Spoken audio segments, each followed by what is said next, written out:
আলহামদুলিল্লাহ, আমাদের 3টা কলমের বেজ সম্পন্ন হয়েছে পাইলটা ভেঙে। আর এখানে একটা, মোট এখানে 4টা বেজ। আর এই যে দেখতে পাচ্ছেন, এটা হচ্ছে আমাদের বেজের লেভেল।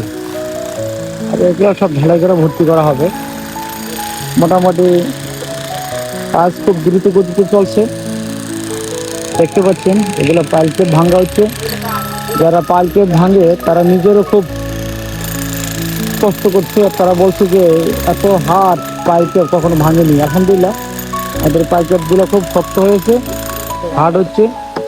কাজ চলছে দিন রাত 24 ঘন্টা। ইনশাল্লাহ আমরা কাজে কোনো গাফিলতি করবো না। কাজ এগিয়ে নেওয়ার জন্য যা যা করার তা করবো ইনশাল্লাহ। আপনি দেখতে পাচ্ছেন এদিকে মাটি কাটার লোকেরা মাটি কাটছে, এদের পাইপের ভাঙা হচ্ছে।